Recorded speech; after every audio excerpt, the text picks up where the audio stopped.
Welcome to Real Talk. I'm here with my guests, Johnny C. That's and me. T-Bone. And we're here to talk about Glass. It's the new M. Night Shyamalan movie. This is a movie that follows up Unbreakable and Split. So we're bringing it all together. We're mixing our universes. And so we're going to get a whole new thing. We're going to get Mr. Glass's, final big story here. And I saw Unbreakable in the theater when it came out. I didn't know what the fuck to expect when I went there. Ended up loving it. There wasn't 15 years ago. There wasn't a lot of superhero movies going on at that time. There was still a lot of comic book shame. This is a dead genre. Yeah. Comic book movie was a dead genre. And he made it so smart. Like he gave you the bait and switch, where people are like, he would get people in to comic book movies who maybe wouldn't be into them if you had said this was a comic book superhero-ish Unbreakable movie. was 2000. Yeah, okay. Yeah. 18, God, that was only 15. 18 years ago, I saw it in the theater. And I loved it. And I was like, oh, this is so good. Like, superheroes are so rad. Like, I'm so glad that somebody's talking about superheroes. And, in it you have Bruce Willis. And he discovers and figures out that with the help of Mr. Glass, with the help of Samuel L. Jackson's character, he comes to understand that he has superhuman abilities and that he is a real life superhero and that he needs to embrace his abilities and start utilizing them, and that he has to figure out what his weakness is, and he figures out it's water. Like he can be hurt, he can be drowned. You could throw him out of a building, he's gonna be fine. You can put him in a train wreck, he's gonna be fine. Anything else, he's gonna be chill. But if you get him in water, like, that's his fucking weakness. And you find out at the end of the movie that, like, how does Samuel L. Jackson know all this? Blah, blah, blah, blah. Well, he's the mastermind behind the train wreck that he was in. Multiple accidents. And not just that, multiple accidents, trying to create accidents to find a superhero. One person survived unhurt. One person survives miraculously unharmed. He's looking for that because he's a supervillain and he's broken. His bones are very brittle. He's on one end of the spectrum. Dude, yeah. So there's got to be a strong man. There has to be the other end of the spectrum. There's got to be the other end of the spectrum because he's got some fucked up bone disease where his shit just breaks. That's why they call him Mr. Glass. 94 breaks. 94 breaks. That would be fucked up. So that was like, I really loved that movie. I thought it was really fantastic. Unbreakable was spectacular. It was really good. And then it was just like such a real movie. Well, they used to make real movies, like I feel like movies now have become these kind of episodic Netflix things, like it's more like serial. But just that idea of, what do you think? People just made up comic books? Yeah, you right. Made up superheroes? Right. Like, you think this doesn't come from somewhere? Are you crazy? Of course this comes from somewhere. And it's like, holy shit, that makes... And dude, Mr. Glass's perspective on comic books helped shape my perspective on comic books, 100%. Really? Yeah. How so? Well, he was talking about them in such an intelligent way. And like one thing that I really liked is he was talking about the art styles. And it's like, well, if you notice, all of the heroes, they're drawn like this, where their eyes are smaller and they're closer together because a hero sees like one way, like their perspective on things is very, forward. Whereas the villainous characters have big eyes that are kind of like wider apart, like their perspective is warped, whereas like they have the more, and I was like, oh, that's such a fascinating, I never thought about, like, oh, that makes sense, like, oh, that's really cool. So yeah, I really loved it. And then last year, Split came out, and I didn't realize that this was going to tie in to Unbreakable or anything like that. I was just like, okay, well, I can see this new M. Night Shyamalan movie. M. Night's been gone for a while because M. Night had like this huge meteoric rise. He did. Let me look up his. Sixth Sense was first. Yeah, dude, The Sixth Sense is so fucking good. Signs was next too. Yeah, let's take a look at this little fucker's filmography. So he had The Sixth Sense in 1999. Unbreakable comes out in 2000. Signs, and after Unbreakable, Sixth Sense was huge. That was the big thing. Then Unbreakable came out. People were like, it's okay. But a lot of people weren't ready for comic book stuff. Then Signs happened. I liked Signs. I like Signs. I like Signs too. I don't know why people talk shit about Signs so hard. Like, I just feel like I liked it a lot too at the time it came out. I haven't seen it since. The humor in it is so dry I do like M. Night Shyamalan's weird, dry, dark sense of humor. Like, I really dig it. And I love the way, like fucking Mel Gibson was so good in this. Joaquin Phoenix was so good in it. Like, there's, like, a couple of things that I genuinely laugh out loud watching this movie. But, yeah, Signs was really good. Then you had The Village, which I didn't see. And everyone told me it sucked. All right. Everyone said it sucked. And I was like, well, I didn't want to have my heart broken. So I just didn't see it. Medicine from the towns. But then... Yeah, it's a little disappointing, depending on how you go in. Right.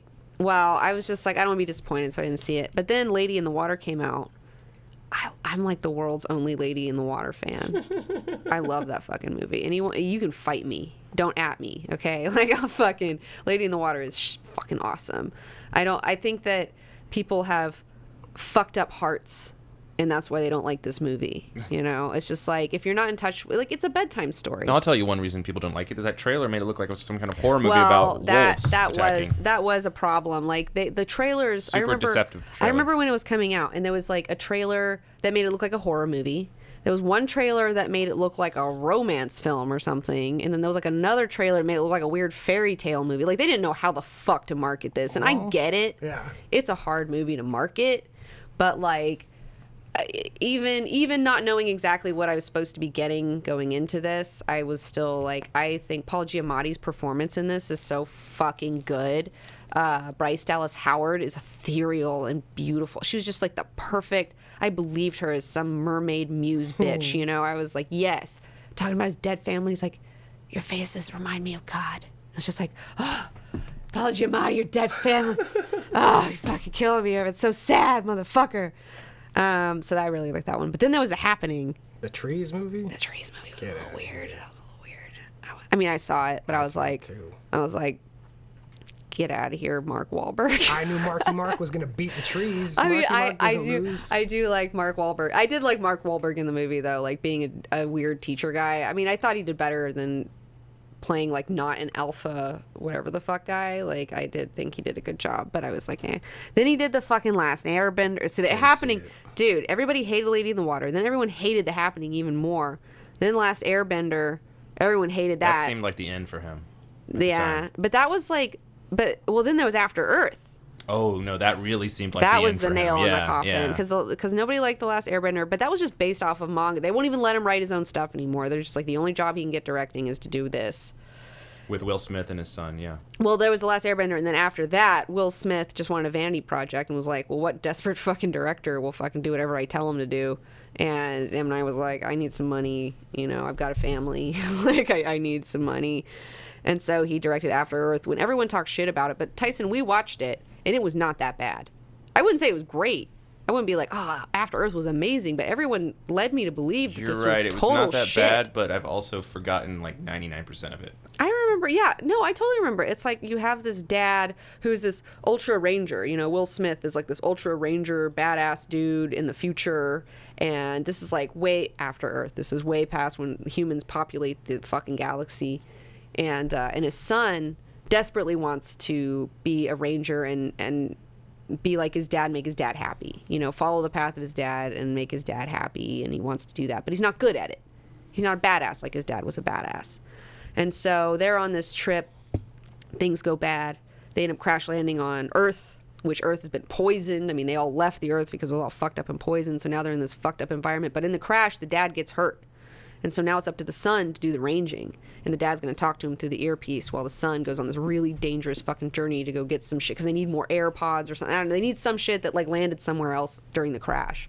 And so he's got to go do that. And so he's got to face all these trials of all these fucked up animals and plants that are attacking him. And he's got to listen to his dad. And he fucks up the first one. And then like by the end of it, you know, he's got to fight this big bad and like... Right. Pretty, Okay, that, now part of I'm the cargo that yeah. they were carrying like Yeah. gets out, this fucked up cargo, and it's like this evil You're right. tiger thing. Everyone made it out like it's one of the worst movies of all time, like Razzie winner, you know, and stuff. But it was was not. just a okay TV movie, totally watchable. Well, and then by the end of it, you know, Jaden's like, you know, he does do the badass ranging stuff, and he does fulfill the deal. But then by the end of it, he's like, Dad, I don't want to do this. Like, I want to design air ducts like Mom, you know, like Mom like designs airflow stuff or something. He's like, I just want to do this, you know. And so and then the dad's okay with it, and it's like, I thought it was it was a story. People Yeah. acted like it wasn't a story at all. It was a story. Yeah. It was yeah. a movie. Right. And then you have something called The Visit. I didn't even know about that. Maybe that's... Yeah, I didn't see this one, but I want to watch it. Where these two siblings become increasingly frightened by their grandparents' disturbing behavior while visiting them on vacation. I remember that now. And I do know what the twist is. Like don't tell me. I'm not going to tell you, but I want to watch The Visit. I heard that one was pretty decent. And then he got another chance. So The Visit did okay. So it's like, okay, he's ramping back up. They're giving some more chances. And then he does Split. And, like, Split did really well, I thought. Like, I really liked it. I was like, yes, I'm in. I'm so excited. Oh, at the time you were like, yes, M. Night is back, baby. He's back. He's back. Because I believe, it's like, he's fucking... people are so hard on him. Because he got hyped up. He got hyped up as the next Spielberg, which who can fulfill those shoes? Like, that's not fair. He did kind of, like, go with it, though. But, I mean, what are you supposed to do? Right. Like, what are you supposed to do? Say, no, I suck. Like, I'm not as awesome as you guys think I am. Like, you can't say that. So it goes along with the hype. Maybe could have played it more humbly. And then everyone hates him because he's not the new Spielberg. And it's just like, well, he's M. Night Shyamalan. He's not Spielberg. And he's got some stories to tell. He also, though, always chooses to write his own movies. Sure. Which has ups and downs. Oh, somebody, you guys are bringing up Devil. He didn't direct that, but he wrote it, I think. That was good. That was a good movie. That was fucking good. Did you see the elevator movie? Elevator movie? Yeah. Dude, that movie was sick. Like, that was really, again, another one of those He wrote small that? budget. I remember. Yeah, I think he produced it and wrote it, but I don't think he directed it. Yeah, he's listed as producer on Devil here. Yeah, Devil was so good. Like, I really liked that one a lot. I thought that was so good. But yeah, and then Split was so fucking James McAvoy. A treasure. Fuck you. I was like not attracted to James McAvoy until I saw Split. I don't know. And then I was like, was he an X-Man? He was Professor X. I did because I didn't remember where I. And you think I should be attracted? You think I should be into Professor X? But I'm like, but then the Foxmen suck, so it's not his fault. But after seeing Split, I totally have James McAvoy crush now. He is a spectacular actor. That is a know, thespian right there. I know. I've got a thing for talent, and he's got it. Yeah, I think Split was one of the best movies of that year. Whoa. This was like 2015 or something. So good. It was so good. It was like, and like I really believe that this guy, like in Split, you have a character and he's got multiple personalities, and his multiple personalities, otherwise known as the Horde, they have kidnapped some girls, and they're gonna sacrifice them to something. You don't know what. You hear rumblings of the beast. Some new personality is supposed to emerge. It's some super personality that can do things that normal humans can't do. It's like this whole other thing. And man, he does all of these different characters so well, and you really believe it. There's a 9-year-old character. There's Hedwig. There's the older woman, Patricia. There's the original personality, Kevin, who's like locked away most of the time, who isn't dealing with stuff. There's the fucking asshole one, the one that like likes to like rape people. There's that one. There's like so many different ones, and I really believe it, like every single one. I was just like, wow, this is a tour de force of acting right here. What a great fucking role for someone to get. And it was also a really good, simple movie with just like a really solid premise. Yeah. And every time he came out with a new character, you were just like, what the fuck? Yeah. And so by the end of it, the beast emerges, and you find out that he's a protector of the broken. He wants people to kneel before the broken, and he wants to fuck up people who aren't broken or something. Like, wants to break them, I guess, so they see. And so this girl, one of the girls that has been kidnapped, by the end of it, he finds out, the beast finds out that she had been sexually abused by her uncle for a really long time, and because she had been broken, he like doesn't harm her, and like lets her go. And I was like so excited to see more of the beast, because then we hear glass. Okay, so Split does well. And then at the end, you find out that they're connected. That it's connected to Unbreakable. What now? How was it connected at the end to Unbreakable? I can't remember what exactly it was. There was a scene where somehow news footage came out, I think, and then they cut to Bruce Willis's character in a bar, and he looks up, and then you realize there's some kind of connection. Is that what you remember, Johnny C? I think so. No, I don't remember how it was connected. Yeah, I don't remember how it's connected. I wanted to watch Split again before I went to go see Glass, and I didn't do it. I know, me too. I want to see both those movies before I saw fucking Glass, but I didn't get to it either. Pendico. pendy.co. They're making CBD-infused products such as incense, candles. We got bath bombs. We've got lip balm. By the way, I will say the fucking lip balm is incredible. The CBD lip balm, I really like it. I am hooked on it. And I am a fucking lip balm snob. I'm really snobby about it. They have watermelon flavor, and they have the peppermint flavor. Both were great. Both were so good. I have one that I was like thinking about giving to a friend for their birthday, but part of me is like, no, fuck them, keep it, because it's so good. I really like this product a lot. So check it out if you're interested in experimenting with CBD. The new snake oil for the Aquarian age. You know, we're all trying it. Oh, good tie-in. Nobody knows if it's bullshit or not.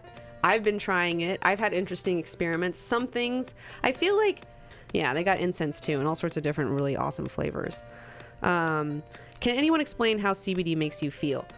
It's very ephemeral. Yeah, it's like lightly anti-anxiety, like where you just kind of mellow out a little bit. Like, oh, that's better. Yeah. It's so mellow that I think if you drank CBD water or any of this and then didn't understand what it was, you would like, oh, I just feel good. I don't know why, and I don't but I just feel good. Yeah, right? It's just, they have other balms too that you can just, here's the lip balm. Yeah.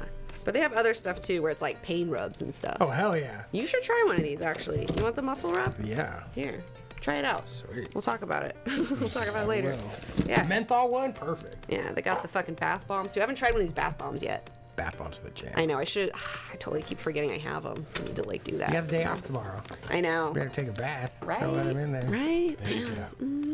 All right, that was a great ad. Yeah. So now we have glass. But the thing is, I think that like glass is good. I didn't hate it, but I don't love it. I was looking forward to this movie a lot. I went and saw it on Friday at 1:00 in the afternoon. Like, yeah, I was ready to go see this movie.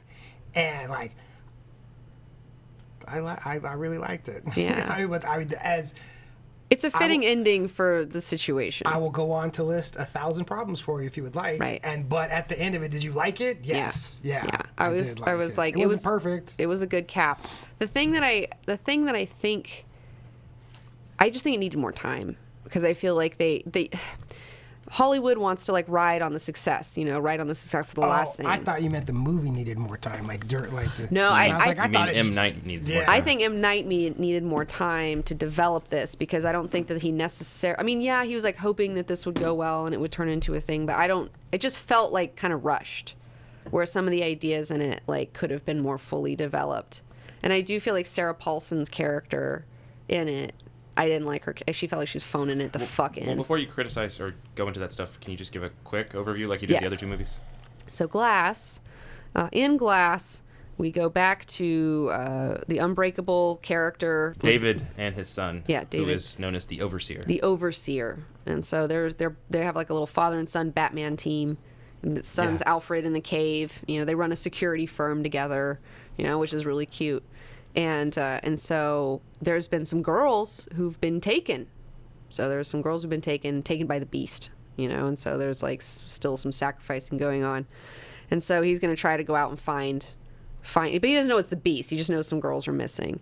So he goes to this area and he starts bumping into people so he can like intuit whatever. And he ends up bumping into the beast guy, who isn't in beast mode. He's just in his 9-year-old mode.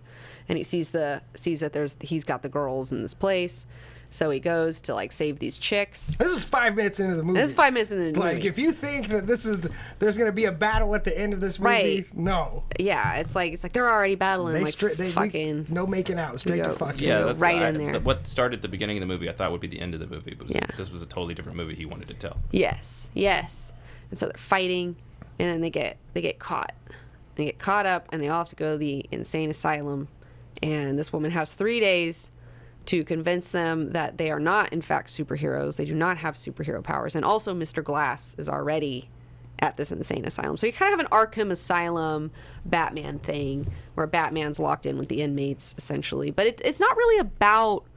That's one thing. It wasn't really about one character. And that's kind of what is the thing that diluted it a little bit. Yeah. Like, it was about kind of all three of them, but because of that, there wasn't a strong, like, through line.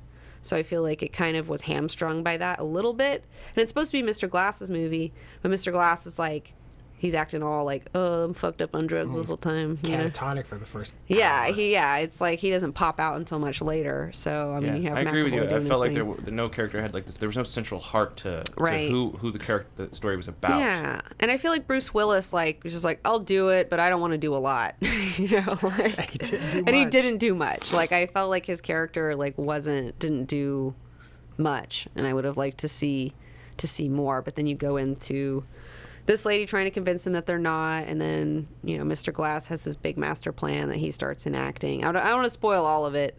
I can spoil all of it. We can do spoilers. You want me to do spoilers? We can do spoilers at this point. We basically summed everything up. So Spoilers on. Mr. Glass has been faking it. He's not catatonic. Hell no. He's not. He's at the run of this place. He goes in and out wherever he wants, and so he's like, I'm gonna stage a showdown at the new Osaka Tower. They keep talking about this big tower that they're building. But you think there's gonna be this big showdown at the Osaka Tower, but it was a bait and switch, and really. What he was trying to do was Mr. Glass wants everyone to see that there are superheroes. He wants people to believe in them, and he wants people to know that it's a thing. And so he stages this whole situation where there is a big showdown. There is a showdown at the end where the Beast fights the Overseer. They all get out and they have to fight, but it's in like the parking lot of the insane asylum. Right. Well, that was one. He kept talking about magicians doing sleight of hand. That was part of his sleight of hand. Yeah. It was to set up thinking that we're going to go to the tower, but really it was in the parking lot for a reason. Yeah. And again, this is another one of those things where it doesn't have a huge budget, so they do a lot of it in this insane asylum. And this is an insane asylum movie, which is like that's one thing I had to accept. It's like, oh, this is a smaller movie. It's just really in one big building. This is a character movie. This is a dialogue, character-driven story about what goes on in this insane asylum. Yeah.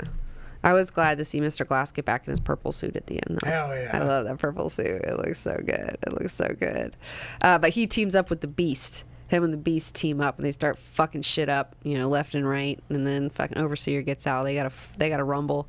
There's a rumble. Dude, the best shot, I think, in the movie was when those two people were in the car, and the Beast comes up.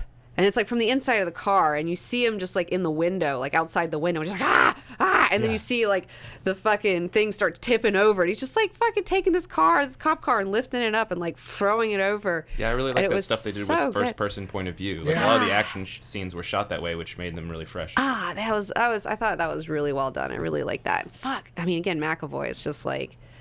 I loved him in Beast mode, where he's just like, he's like all fucking pumped, and there's just all these fucking veins everywhere in his neck. It's just like bulging. It's like 90s comic book neck bulges, of like just veins and arteries, and just like it's so intense. Yeah, he looked great. And then when he wasn't in the Beast, it was amazing how small he looked at the same time. It could have been so easy to fuck up that character, dude. Yeah. With like and make it like funny or it's like, oh my god, this is like or funny. Like, this is embarrassing. Yeah, not funny on purpose. Like funny, like oh my god, like this what is embarrassing. And I bought him in his every form. Yeah. In every form. Patricia, that's a real character. This is a real person. And Hedwig, this is a real person. The way that, like, I love, like, they showed him wearing this, like, little jacket. And, like, every character wore the jacket differently. Like, there was, like, this kind of slutty one that had it, like, tied up. This, like... On the floor? The one on the floor. The one on the floor. So, like, the embodiment of this girl. Like, this woman that is going to use her wares to trap you. A Venus flytrap. Yeah. And he Seductress. did it. A temptress. Total and temptress. He did it perfect. And it was, like... spot on, dude. It was spot on.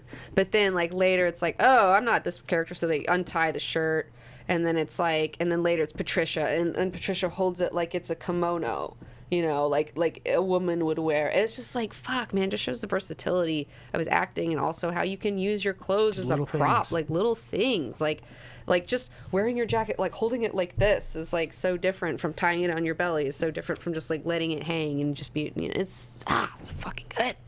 It's really fucking good. Daryl, the character who got the one of the orderlies The one that he Yes. was trying to seduce, Daryl. He had a couple funny lines where he's talking to that guy about, like, you're not absorbing it. You got to have the vitamin D, bro. You got to try this oil. Like, I thought that was really funny. I feel Bro, like, let me ask you a question. How much water are you drinking? dude, I was like, that's so me. Like, I mean, I'm not, like, all about all the vitamin. I don't know about the vitamin shit, but I'm like, I was telling Tyson, I was like, I really want to do that at least once a week to somebody and just be like, bro. Like, I'm not much feeling water good and all that stuff. Well, How much water are you drinking, bro? Like, I mean, it's so stupid, but it's like, it's real. Like, it's a real thing. At the same time that was entertaining, it was also like, there's some questionable security at this Oh, facility. yeah, those Absolutely. shit security here. Shit security. I mean, totally. But then there's a big twist where you find out that there's this lady is a part of this, Sarah Paulson's character, who again... Wait, you're skipping one other twist. Oh, what? This is a minor one that I was kind of like, I wanted to ask you about. The train crash that killed Kevin's dad, apparently. Oh, yeah. So the Beast became the Beast because in that train crash that created the Overseer and Bruce Willis's character, Kevin's dad died. And so Kevin was stuck with his mom, who is a highly abusive person. And a lot of times when kids are stuck in environments with really abusive parents, sometimes they can disassociate from their identity and create other identities to protect themselves from the horrors that's going on in their household. Now, this is theory stuff. Like, multiple personality thing is something that's still kind of like, some people kind of believe it, some people, whatever. I'm not here to discuss that, but that's the theory. And so the Beast was created because of Mr. Glass's fucking thing. And then he finds out about it and gets really upset and then fucks up Mr. Glass. I was like, oh, and Mr. Glass took a tumble. Whoa. broke him. Whoa. I was like, damn, like, he's not getting up from that one. Like, that's fucked up. There was one Mr. Glass flashback that I really liked a lot, where he was at the fair and he had those two lions with him, and he just wanted to go on this like little cyclone machine. He just wanted to go on this like kind of little scary ride, and he put these two lion pillows so he'd be okay, and he tied his little thing around. But then as he was going, things got too crazy. Got out of control. The lions flew away. His little jacket flew away, and then arm broken. Smashes against something else. It's just like, oh, it's so scary. Like, that's so awful. Like, oh my god, it was like really. That was a good peek into. I want to see more of Mr. Glass. I want to see more. Well, like, who I wanted into to see his more thing. of was David. In the whole movie, like, he seemed like he's one of the characters you really root for. He's the main hero, and the movie doesn't really sit around him as much as you would expect. But you were going to go into the ending, the twist ending, continuing the plot, the final ending. Yeah, so we find out that there's really this secret organization. Well, you did say the setup with the cameras, the whole thing. Oh yeah. Well, earlier Sarah Paulson's like, I've put cameras all over this fucking place, so we know if you get out, we're fucking watching you, and blah blah blah blah blah, which is exactly what he wanted them to do, because he wanted to film these people being superhuman, stage a showdown, have it filmed, and then send those fucking feeds out, and then show the world that there are in fact superhuman beings. And so this On YouTube. Or something like that. Wherever. And so we find out, though, at the end that Sarah Paulson's part of the secret group, and they try to suppress superhumans. They do know that superhumans are a thing, but they're trying to suppress them because they're a problem. like mutants cause problems. Nobody likes mutants. Like, that's the thing. And that secret society, whatever they were called, they weren't set up in any other movie before, right? No. It wasn't established in Unbreakable. Or Glass. Right. So they're kind of like, the twist is like, oh, they really do believe in superheroes, but they're just an organization trying to keep it under wraps and keep it chill so that the established order doesn't get turned upside down. And she did say every time one of you shows up, there's another one, so it's like, that was interesting. Right. And that was Dr. Staple was trying the whole time in the facility to convince them that they really didn't have superpowers, that they were just regular people. And Which I thought was cool. Yeah. And that was cool. Working above, make them doubt themselves. what that movie is about, like the world, convincing people that have gifts that they're crazy. Your gift isn't real, and you're crazy, and you're this crazy. isn't a real thing. Yeah. And I do really appreciate that message a Yeah. lot, because the world is trying to do that to people all the time, and that's why the X-Men is so important to me. It's like, no, there are mutants, and you got to learn how to use your powers. Like, gift. and You have a gift. You have a gift, and you have to use it, and you have to learn how to utilize it responsibly. And so I really like that aspect of this movie a lot, where it's like, yeah, the world will try to tell you you're fucking crazy. You know, it's like the Aquarian thing we were talking about earlier. It's like, oh no, you're fucking crazy. And you're like, this is right for me. Fuck you. It might not be right for you, but like, we all have our own paths. At the same time that I thought that was really cool, it also made me question looking back on Split, because it seemed like Split wasn't necessarily about someone that had superpowers, but about someone that like told you like the power of your mind can make you believe that you're really strong, and maybe if you really were committed to it, you could actually have that. But then this movie turns it into these are meta-human type of storyline. Yeah. Just Sure, but without interesting. any, It's just a weird feeling absolutely, but without any knowledge of any of that stuff to tie them together. right to him, not David, what's Kevin? Yeah. Kevin as the real person, without that idea, what else is he supposed to think? You know, Yeah. like this is Yeah. his mind. Not that Yeah. he's this person that was capable of this. Was he capable of this without the mental anguish, without being broken by his mom? Would it have manifested in some other superpowers? Is he a person that was born with this, and this is how it manifested itself, Yeah. or was it created by his struggles? And I think in Split, it's more. This was created by his struggles and created by his mom abusing him and in Glass, this is the way this man was born. It may have manifested itself this way, but it was always inside of him. Yeah. Well, he's like the serial killer type, where I was watching this show about serial killers, and it's saying that there's like a serial killer gene, and that, you know, certain people can have it, but if they have a decent upbringing, it doesn't get turned on. It doesn't get activated. It doesn't right. get activated. And like, they still may have some tendencies, but they don't go around fucking killing people. So with the Beast, it was like he had that gene marker, and then when he was horrifically abused, that gene marker switched on, and then became crazy. And I don't know, I want more of the Beast. You know, like the ending, like everybody fucking dies. Spoilers, everyone fucking dies in the end, which was not fun, you know, which like as an ending. And not even that cool of deaths. No, they all have like shitty deaths, Yeah, like which kind of bummed me out. David you know? dies in a puddle, David, yeah, is face down in the muck. which I know is an You know? intentional like statement by the director of like, look how simply he can die, but still, at Yeah. the same time it's very unceremonious. And then I was like sad because they talk about like, oh, well, can the Beast take bullets or not? You know, like You never find out. and you never find out. And I was like a little bummed that they didn't do that, where it's like I wanted to see someone shoot at the Beast and the Beast go like, fuck you, you know. Well, and there's, like, there's a million things you But could have then seen in later- this movie. Like it's interesting the direction he chose to go. Yeah. Like I was saying earlier, I felt like there could have been 3 or 4 other versions of this whole script that were completely different. Yeah. Did you guys feel like this movie would have been accessible to anyone that hadn't seen Split or Unbreakable at all? Could they have don't- jumped on this and not felt like it was like a billion things in one bag? I don't think it's as enjoy. I think you really need to watch the other movies to enjoy. Not to say you can't enjoy it at all. You could still get it.